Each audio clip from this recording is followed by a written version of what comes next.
Happy Sunday, y'all. So today I'm going to be making a homemade Salisbury steak and some homemade mashed potatoes. Let's get started. So I have 2 packs of ground beef here, guys. So I'm going to add the ground beef in my bowl. As you can see, they're small packs, so that's why I'm just going to go ahead and use both of them right now. After adding them in the bowl, I'm going to get started with my seasoning. So I'm going to start off by adding some onion powder, and I have some garlic powder. I have some black pepper, and I have some kosher salt. And also not shown in my video, I'm not sure what happened, but I do have some Worcestershire sauce that I use. I used about 2.5 tablespoons of Worcestershire sauce in here also. And I have 2 eggs that I'm adding now. 2 eggs that I'm going to add inside. And what I'm going to do is just fold everything in together, just to make sure that the seasoning blends in nicely. Make sure everything is getting that seasoning. Now what I'm going to do now is I'm going to go in, and I have some breadcrumbs, and I'm going to add I'll say about a half a cup of breadcrumbs. But I may go back and add a little bit more in there, depending on what it feels like once I've bind everything in together. Because what the breadcrumb is used to make sure that it doesn't fall apart. So after binding everything in there and it looks fine, I'm going to take my hands and just make a couple of meatballs. I have my pan here.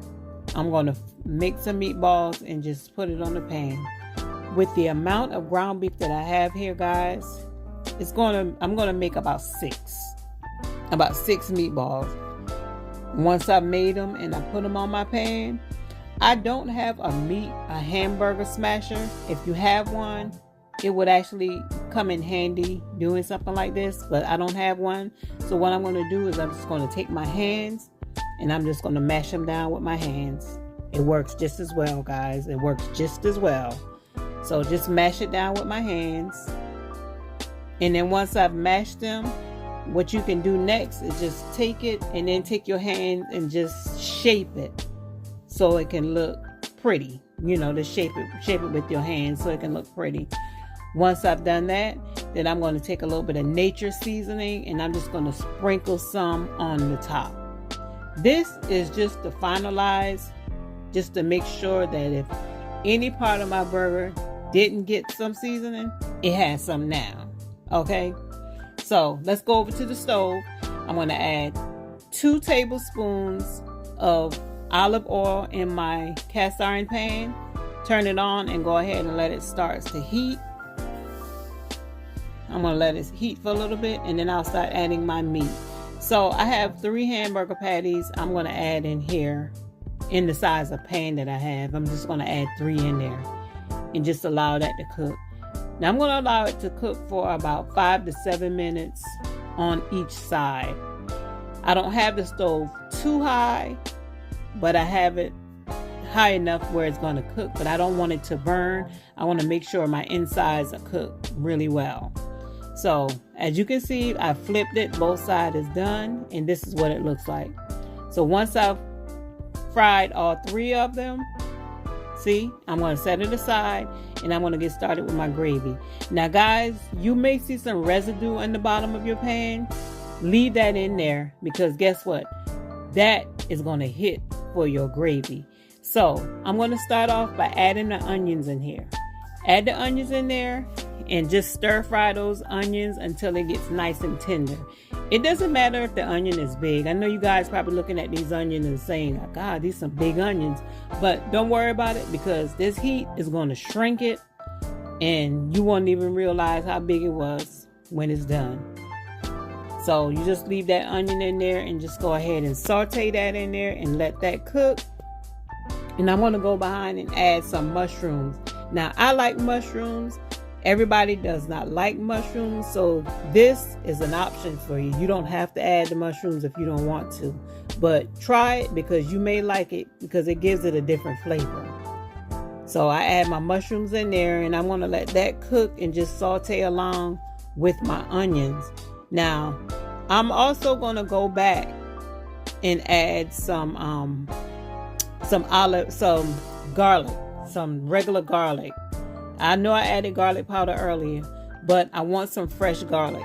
So what I'm going to do is mince 2 garlic and add that in there, but I'm going to make sure I do that last because, guys, garlic burns fast, so you don't want to add that in there first. Make sure you add that in there last because you don't want burned garlic. It does not taste good, and it smells even worse. So make sure you add the garlic in last and just stir fry that in there along with your onions and along with your mushrooms. And guys, it smells so good in here. I love the smell of garlic. So once I've added that in there, I'm going to start making my gravy. So I have 2 tablespoons of flour that I'm going to add inside. Stir that in there until it gets thick. Now, some people like really, really thick gravy, and some people may not like their gravy that thick. It all depends on how you like it. So 2 tablespoons is enough for me to get it the way I like it. So I'm going to add the 2 tablespoons in there and just stir it until it gets nice and thick.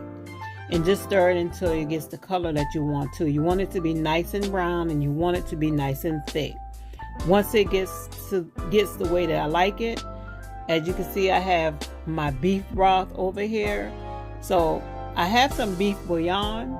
I didn't have any beef broth that was already made, so I had beef bouillon right here. So what I did was just got 2 cups of water and just add 2 tablespoons of beef bouillon in there and mix it together to make my beef broth. And I'm adding that in the pan. Now, I have 2 cups in here, but I'm sure I'm probably not going to use the full 2 cups. So you just use it to your discretion until you feel like you need enough, until you have enough that you need anyway. So you just stir that in there. After add it in there, stir it in there.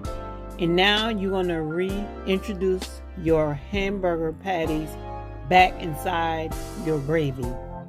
Add all 6 of your patties back inside. And that flavor in the bottom, make sure you don't get rid of the flavor that's settled in the bottom of that bowl.